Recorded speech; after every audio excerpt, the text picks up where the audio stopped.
Decoding BOI. First, do you know what BOI stands for? Do you know about this new Transparency Act that's about to take place? If you're an entrepreneur, business owner, or even an executive, you need to know exactly what is going on. Tonight, we're going to decode it. We're going to talk to a CPA who's going to give us some information. This is a 30.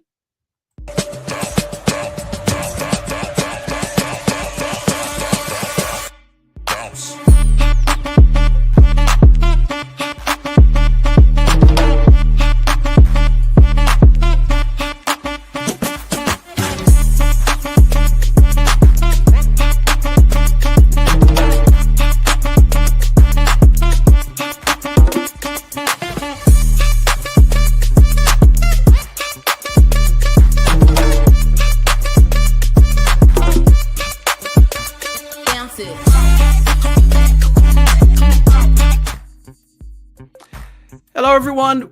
Welcome to the 30. I am your host. Tonight, we are going to be talking about what's called BOI.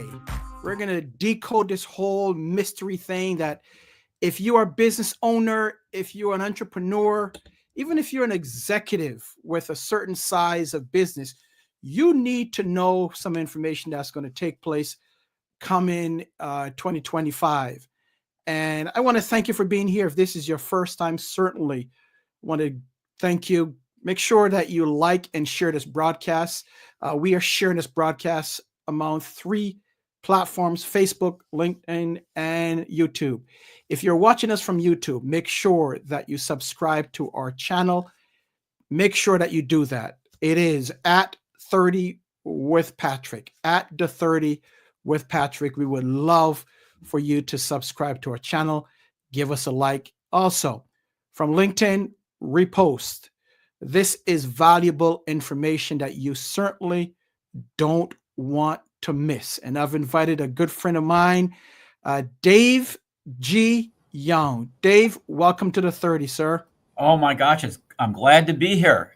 We're getting down to the wire for this reporting requirement, Patrick. It's great to be here with you and all of your followers, listeners, watchers. And this is not the first time that you've been here, but I know when was the last time you were here? 23, maybe 22? Yeah, it's probably talking about the good old year-end tax planning stuff. And this one's a little bit more painful if you're not paying attention. This is the one that can get you. This one can be expensive. Oh boy. All right. Well, let's go into it, because I want to learn more, and I'm sure our viewers and listeners want to learn more so that they don't have to pay anything coming in 2025, anything extra or additional. So the title of this is called Decoding BOI, what every business owner need to know. So the first question, Dave, well, before we get into it, give our listeners and viewers a background of who you are and your business. All right. Well, my name is Dave Young. I have a CPA firm in Rochester, New York, and actually a little satellite office out in Brockport, where I happen to live, and have been at it in the tax world 30 plus years now. Hard to believe it's been that long, but in most my focus is tax. So I really focus in on small and medium-sized businesses, making sure they pay the least amount of tax allowed by law, but also trying to keep them in compliance with the myriad of rules that are out there that can be like a landmine. Walking in there and you hit something you don't know about, you could pay the price when it comes to tax. Now, what we're going to be talking a little bit about today is this whole new set of rules that have nothing to do with tax or CPA. So I want to make it clear, this is really a legal filing that you need to get together with your legal team, not your CPA. It's really going to, for a CPA to advise in this, could be considered unauthorized practice of law. So your CPA's role in this is just to make the clients aware of this filing requirement. And this refiling requirement actually got passed into law back in 2021. Unbeknownst to anybody, it was passed in January of 2021, but came into effect this year, January 1st of 2024. And essentially what this is you have the U.S. Treasury has the IRS and FinCEN, the Financial Crimes Enforcement Network. two sort of organizations underneath the Treasury.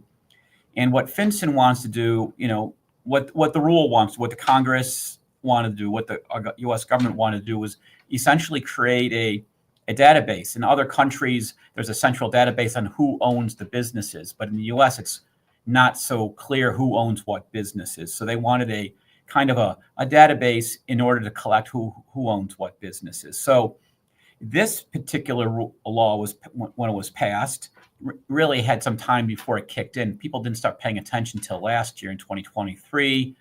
If you're out there paying attention, the CPAs and the lawyers were aware of this, and start telling clients, get prepared. This is coming down the pike. Well, here we are. We're now in the I guess the 12th month where we're getting down to the wire here.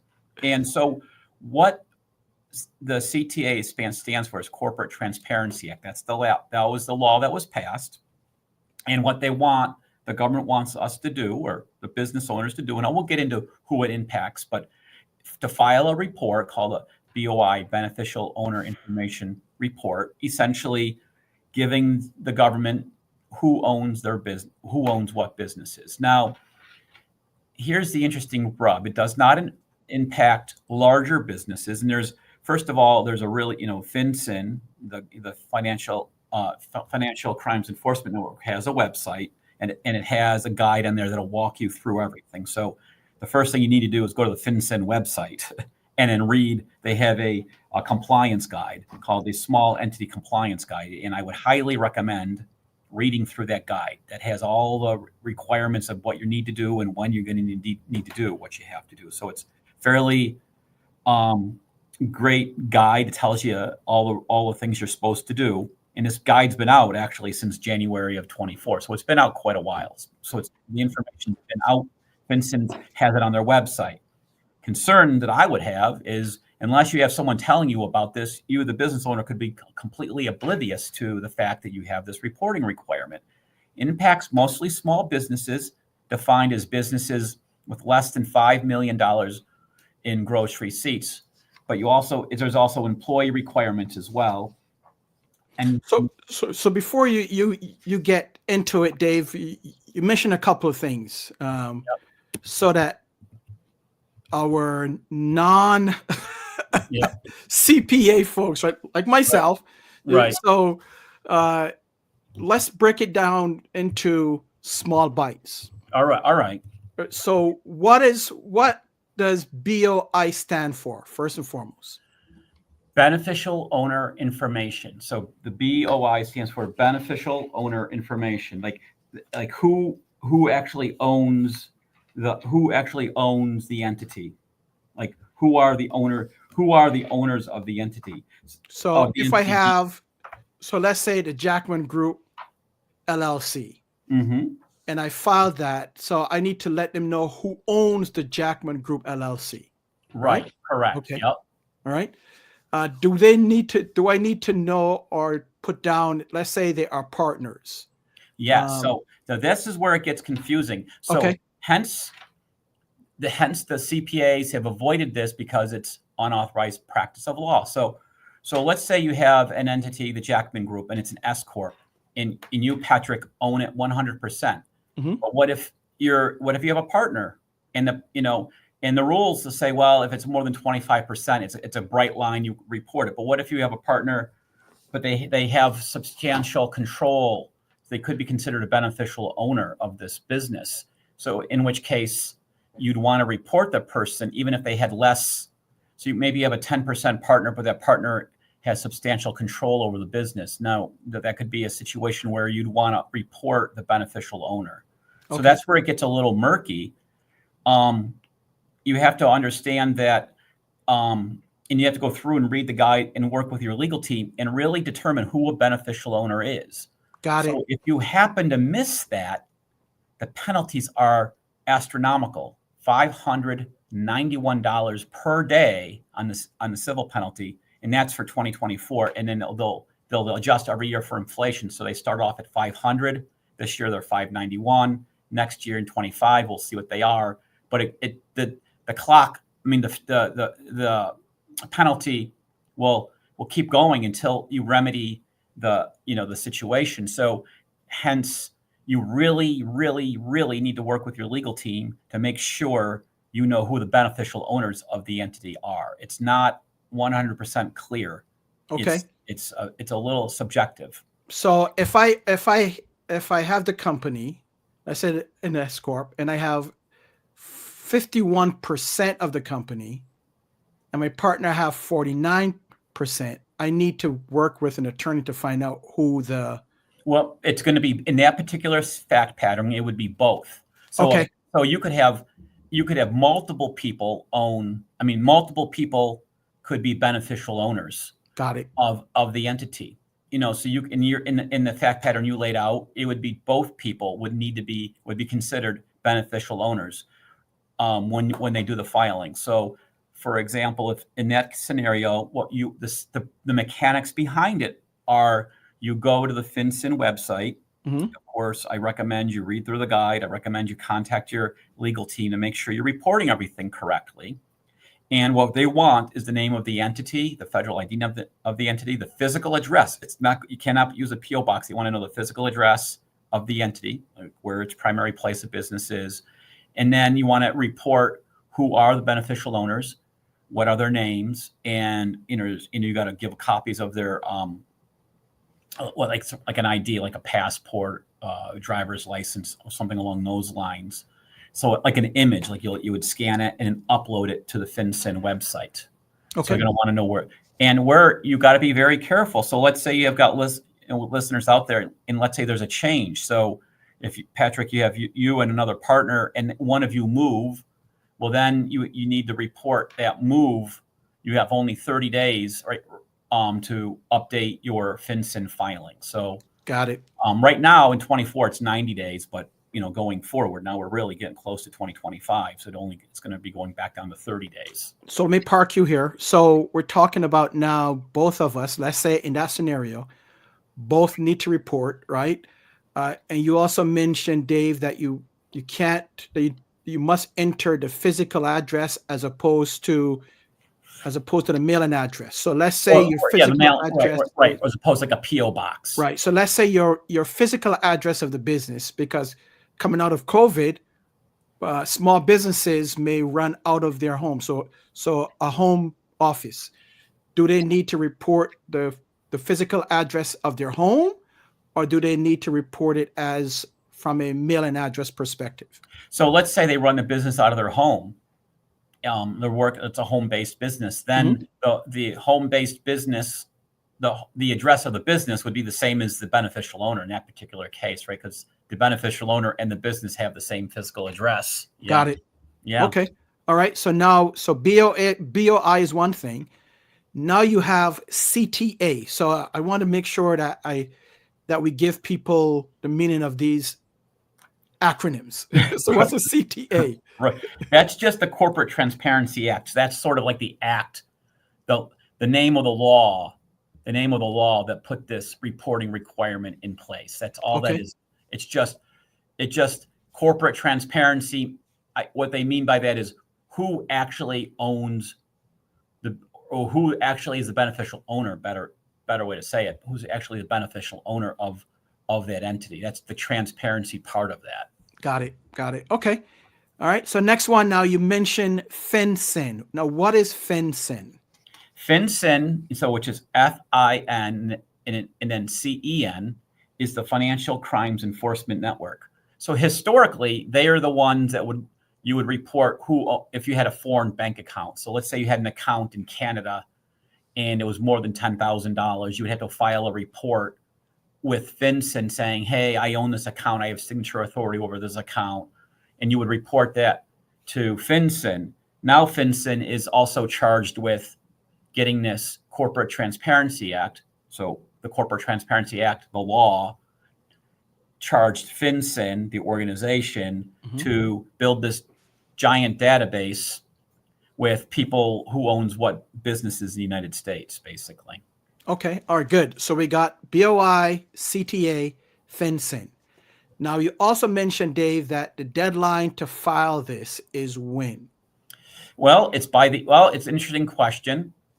You want to get it filed by the end of the year. So by 12/31 of 2024. They say if you read their instructions, it says before January 1st of 2025.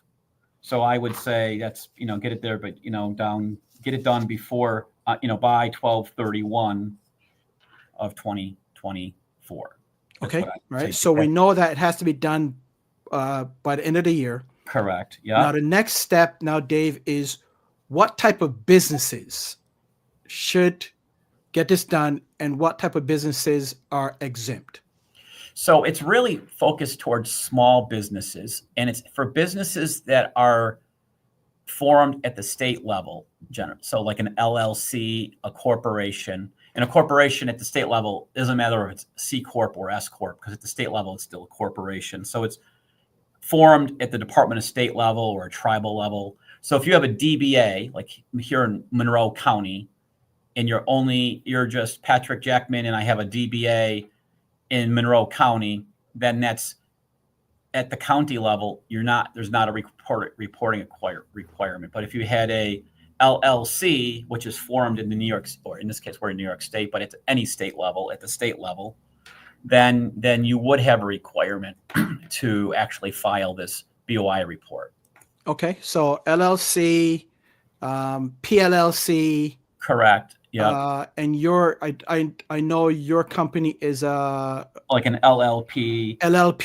Right. Right. S Corp, C Corp. Anything that's at the state level. Correct. So if it's at the state level or a tribal level, but anything that's essentially at the Department of State level, whether it's a PLLC, LLP, regular LLC, PLLC, a corporation, any of those types of entities, those are the type of entities that would need to file with FinCEN. And it gets, and there are a bunch of requirements. Believe it or not, this is why you want to read through the guide. There's 23 exemptions, entities that don't have to file. So, and then that's why you want to make sure you read through the instructions and make sure you're not, an entity, that your entity, I would, assume that your entity does have a requirement, but then you can read through the instructions from FinCEN on their entity guide and figure out, hey, maybe there's an exemption, and there's 23 exemptions. But when you read a lot of the exemptions, they're not what you'd see are your regular mom and pop type businesses. They're your larger type businesses that have oversight from other type of entities. And there's the large company exemption.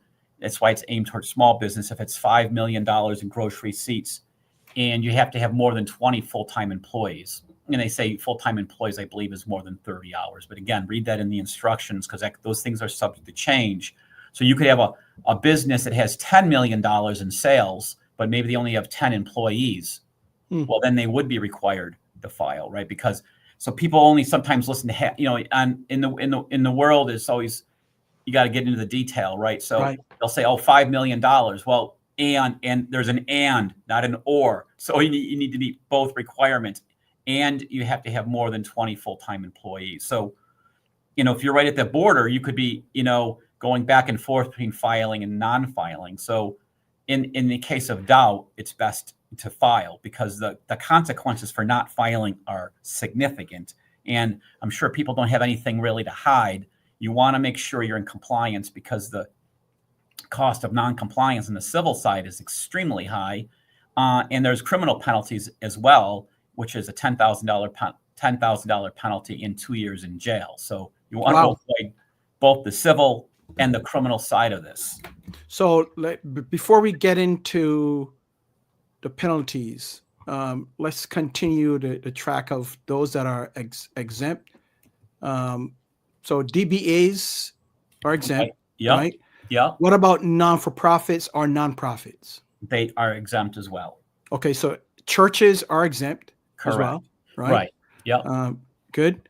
So, and also you said $10 million or 25, not and 25 or 25. So if Young Company, let's say that you hit your regular pieces, your annual revenues for Young Company is the regular $10 million, but I know you have it's $5 million. $5 million. $5 million. $5 million and more than 20 employees. Then you're exempt. Correct. So you're bigger, if you're a large entity, yes. So you have to meet both requirements, right? Got it. Okay. All right. So hold there. Let me go to some questions. So Zakia said this is such an informative session. Thanks, Zakia. Shout out to you.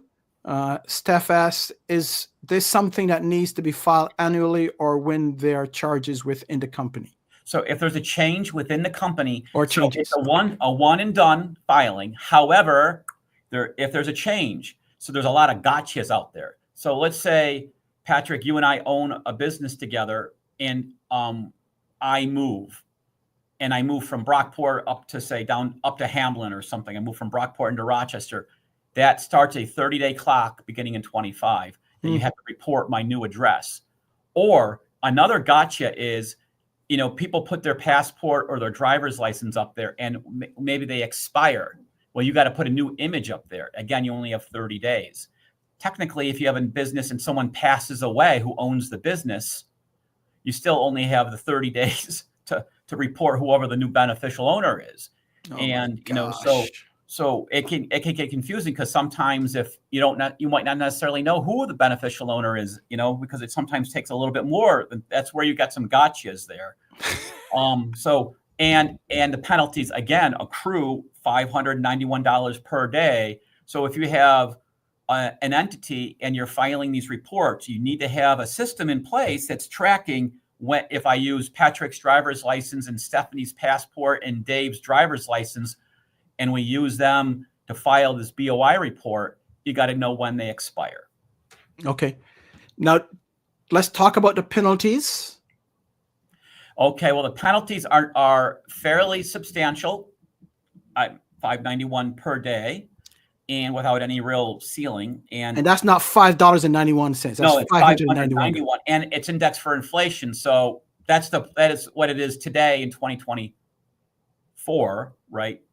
And it could be, it'll be indexed. So in 2025, it would go up, whatever they tell us it is for 2025. So these requirements. So one of the things you got to watch out for is what we've been talking about, you and I, is our entities that were filed prior to January 1st of 2024. So if you formed your entity back in, say, 2022, you still have time to do the filing.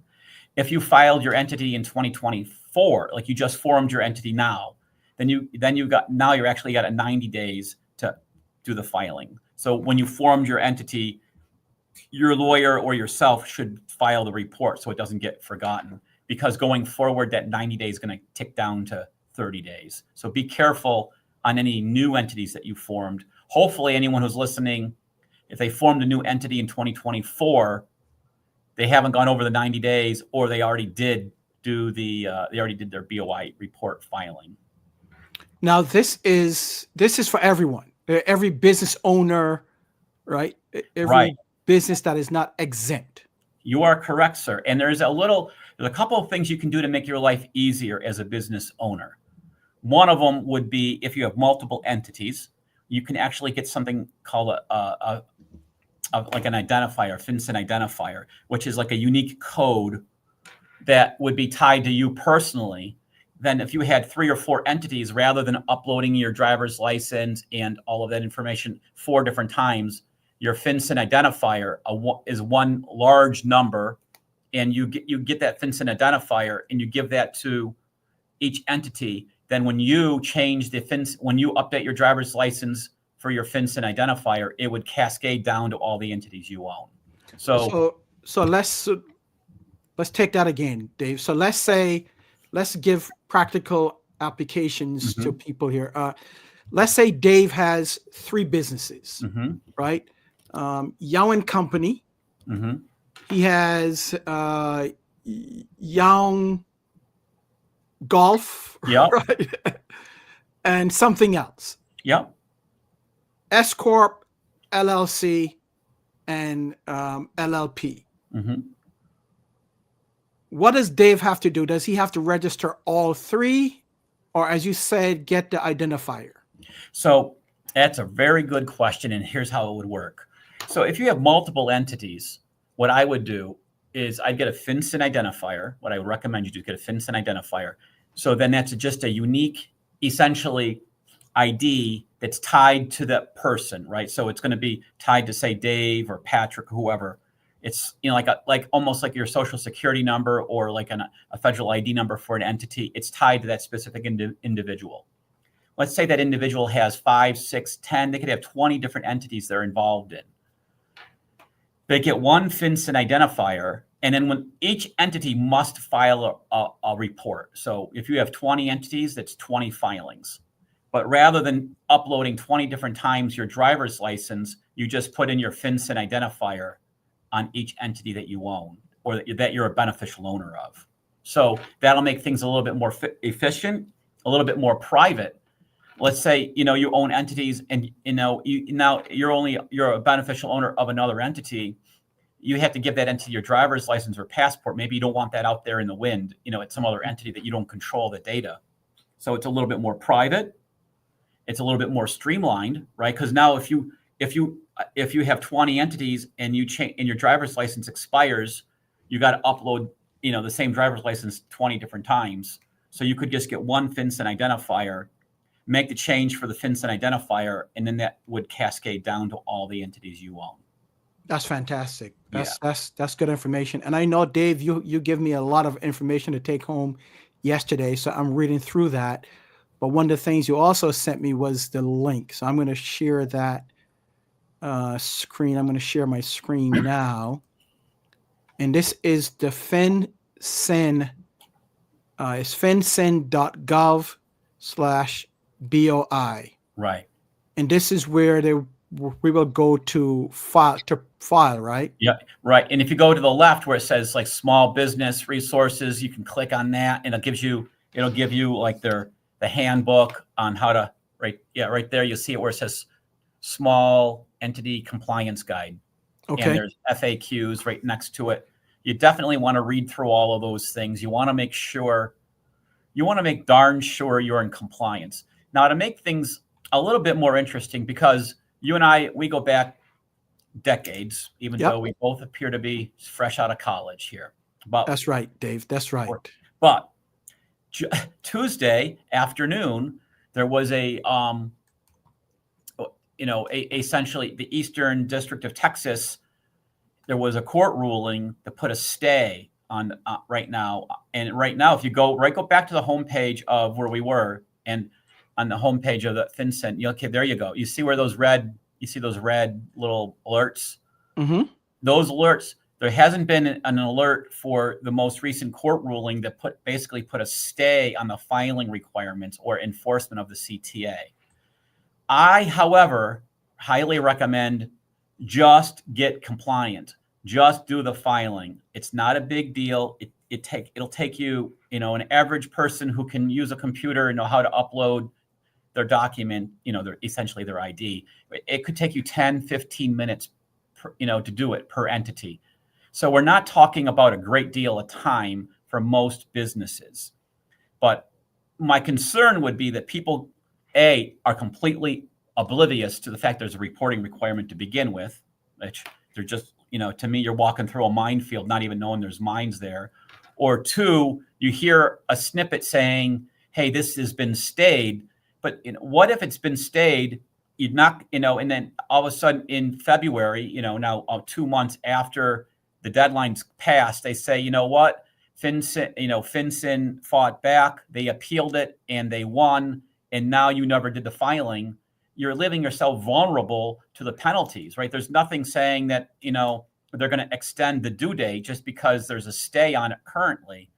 So from what I would recommend, talk with your lawyer, because again, I'm not a lawyer and I'm not giving legal advice, but number two, make sure, to me, I would rather be compliant, upload the information. It's a pretty benign filing. It takes you 10 or 15 minutes and it's done. If you don't do it, you're leaving yourself vulnerable to potential catastrophic penalties that could be, earth-shaking. So I would not mess around. And that penalty is per entity. So if you got 3 entities, it's 3 $591 times 3 per day. So it can get expensive quickly for non-compliance. So I would recommend doing the filing, even though there is currently a stay in place, because we don't know what's going to happen. It's up in the air right now. And Dave, I went through this 5-minute demo here, and it was fantastic. So Right. I would recommend, again, go to fincen.gov/BOI. You can go, as Dave said, go to the resources, small business resources, reference materials, but also go to the 5-minute demo, and this walks you through exactly what you need to do. Let me see here if we can play that. Hello, I am with the U.S. Treasury Department Bureau Commercial Ownership Information Report. So it just walks you through website and select initial report what you should and do then here. Click next. First, I'm going to enter the name of my company, ABC Inc. I don't have any alternative or DBA names, so I'm going to skip this field and then enter my number here. So that gives you all that helps you. Right. As I said, I went through it and it was pretty helpful. So yeah, it's good stuff. It's not, right. I thought the video was pretty good. I thought their essentially the compliance guide is pretty good. And I thought that, essentially the information they're asking for isn't significant. It's not like a tax return where it's hundreds of pages, It's not, they're looking for your legal name, your date of birth, your residential business address, unique ID number for the business. The beneficial owner, they're going to ask for like if you use your driver's license, we all have like a driver's license ID number, like they're asking for that, or the passport, and then, asking for an image of that as well. Okay. So it's not a significant amount of information they're really asking for. It's just that, I can just see people just don't know, right? I mean, they're running their business. It's hard. It's a hard world to be, not knowing I'm not sure if, the word is out on making sure, you're compliant. And I couldn't imagine the surprise people would wake up to one day getting a penalty for really could be hundreds or maybe thousands of dollars, lots of money, saying, hey, you never filed this report. And it's not really the CPA's job to file the report. It's the business owner's job to file the report. So it's not part of your tax filing. It's a completely separate filing. So it's the responsibility of the business owner to get the information and file it. It's Right. not your attorney. It's not your CPA or tax preparer. It's your responsibility as a business owner. You are correct, sir. And, I, as a CPA, I take care of my clients the best I can. And I've informed all of my clients about the requirements. But, you don't know if a person, people, they don't always paying attention, right? So it's a world where we're bombarded with tons of information. Really what you want to do is make sure you're aware of this requirement. Go right to the website. FinCEN has a pretty decent website. It does explain it pretty well, and work with your lawyer if you have any questions on how to get this thing, filed. For the reporting company, I mean, it's easy stuff. Legal full name, trade names, if you're doing any DBAs. If you have the corporate name, maybe it's a DBA name, the principal business address, jurisdiction, like where you are, like New York or whatever. And the TIN, the taxpayer identification number, like your federal ID number for the business.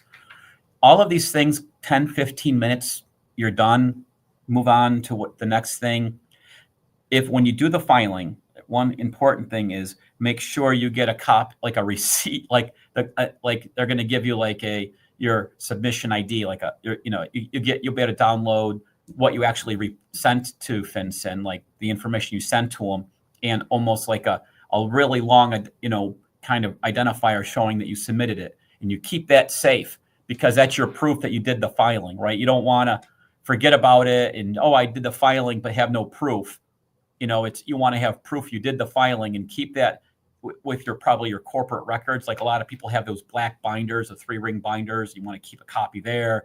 I'd probably keep a copy in your safe, keep a copy someplace on your computer where it's backed up. You don't want to be in a position where you did the filing and then a year or two down the road, you can't prove you did the filing. You want to make sure you're covering yourself. You don't want to ever leave yourself vulnerable to government penalties. Okay. And again, Dave, this is for everyone across the country. If Correct. they're small business, running a business that is not on an exempt list, right? You can go on the website again and look at those 23 or 24 exempt companies or entities. You can check that just to make sure. Dave and I were talking about this 2 weeks ago, and I said, Dave, you got to come on the 30 to tell our viewers, because this information, as Zakia said here, she said, shared information, lots of confusing information out there. This is very clear and succinct. Thank you for hosting, and to your guest, Dave. Yep. So if you probably have heard it, or maybe not even heard about it, but I wanted Dave to come on to really talk about it, to give us the information so that there's an awareness. And now you can go to the website, or if you want to talk to your attorney or your CPA, but it's incumbent upon you as a business owner to make sure that it is filed by December 31st of this year. Got another one here, got here late, but I'll sure to watch it in replay. You are welcome. Thank you for the information. You are so very welcome. If you have any questions for Dave, I'm going to I know we've gone past our 30-minute, but if you have any questions, drop it in the chat now while Dave is here. Dave is not a lawyer. Right. He's a CPA.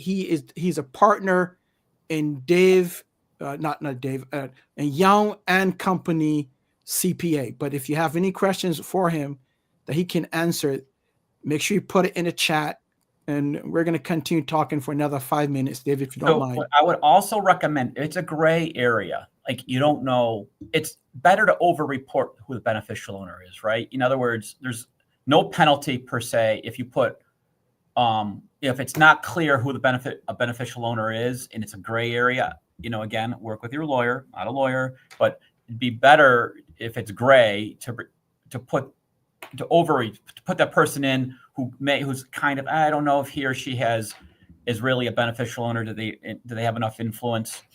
Because if it's later determined that you should have and you didn't, again, you go back to the penalty, right? If you end up, they really weren't a beneficial owner, and then you can, then there's no penalty for over-reporting, I guess. Just be careful about who the beneficial owners are, and they might come and go as they change, right? And that's where it's really important to get your legal team involved, because you don't want to be in a position where you're not in compliance. So, you got to read through this guide and figure out who the beneficial owners are and what they're doing, and do they have influence on over your business or not. That's very vital to figure out who the beneficial owners are and work with your legal team to determine that.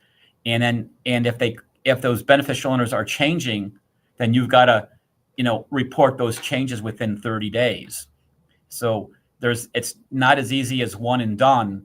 It's get the initial filing done. Then if you look there was, there's updates. You may need to make updates.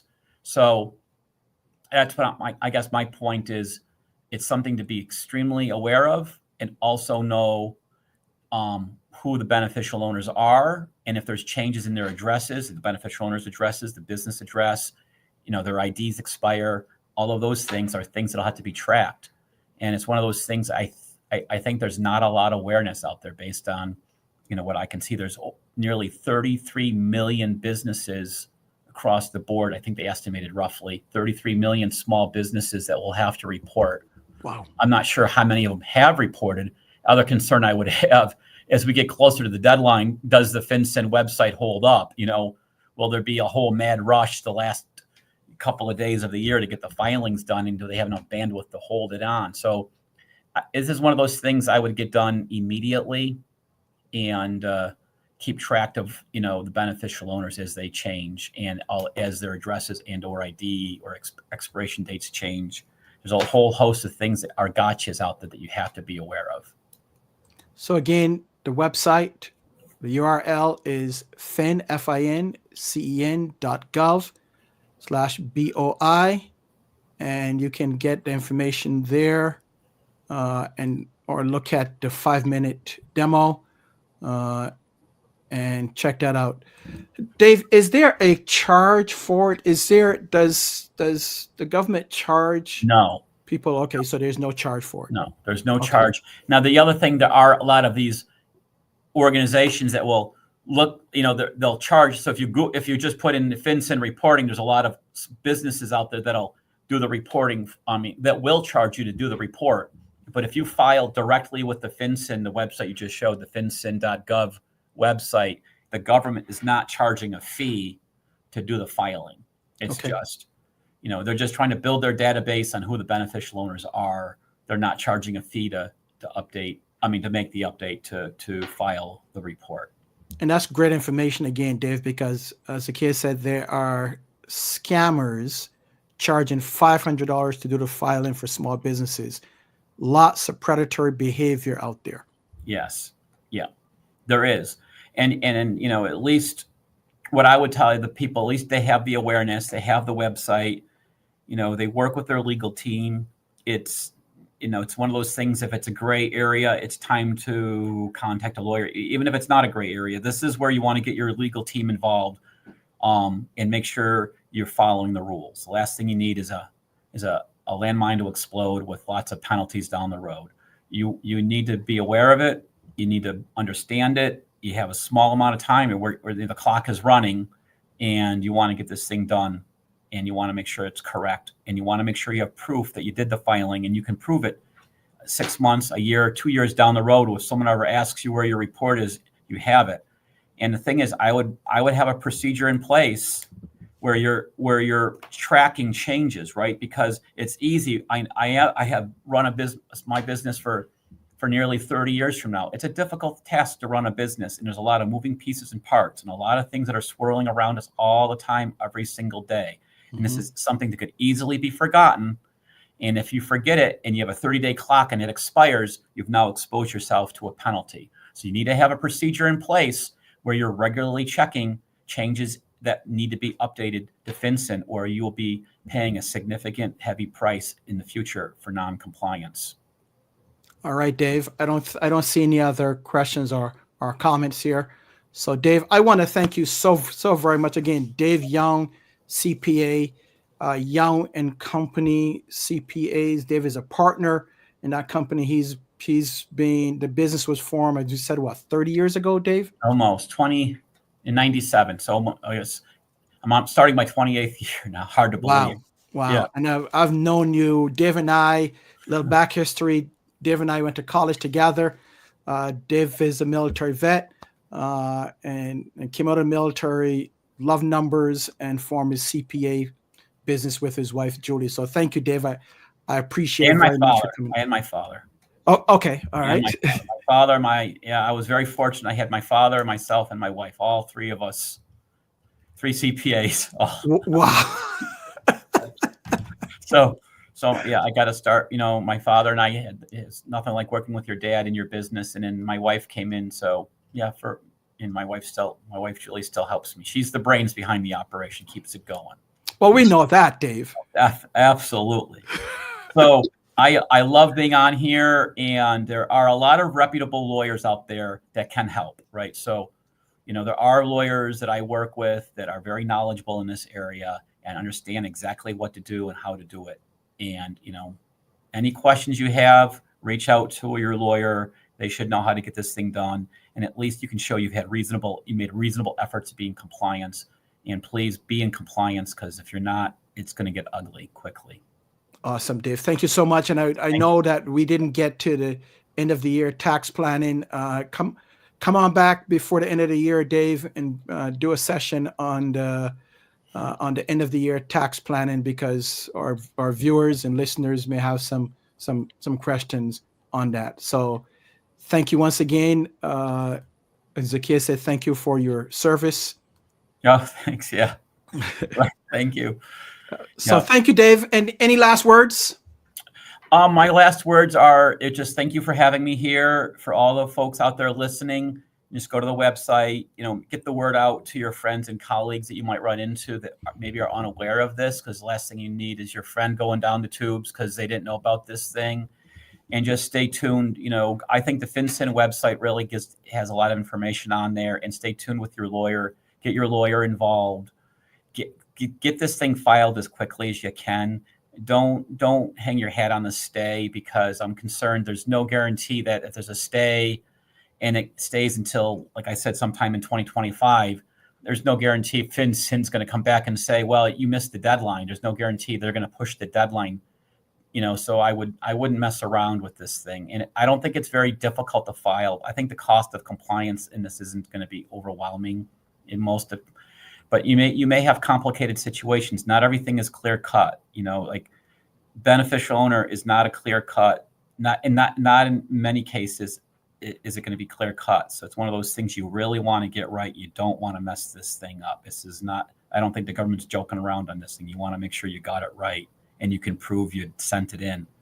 And people have to know what's out there. So you don't want. This is one of those things where it's not as simple as you would think sometimes. So get your legal team involved if you have any questions. All right, Dave. Thank you again. Look forward to having you in a couple of weeks as we talk about end of year tax planning. So say hi to Julie, and we will chat soon. Okay. All right. Thank you. All right. Thanks, Dave.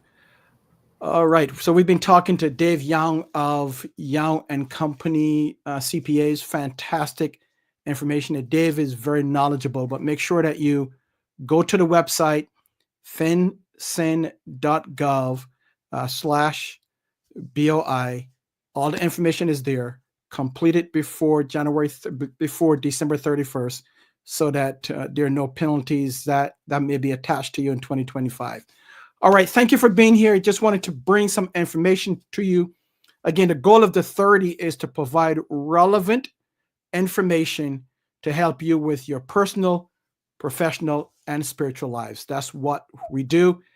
Thank you for being here. We'll see you next week with another topic. May God bless you and your family. Be safe out there. Bye-bye.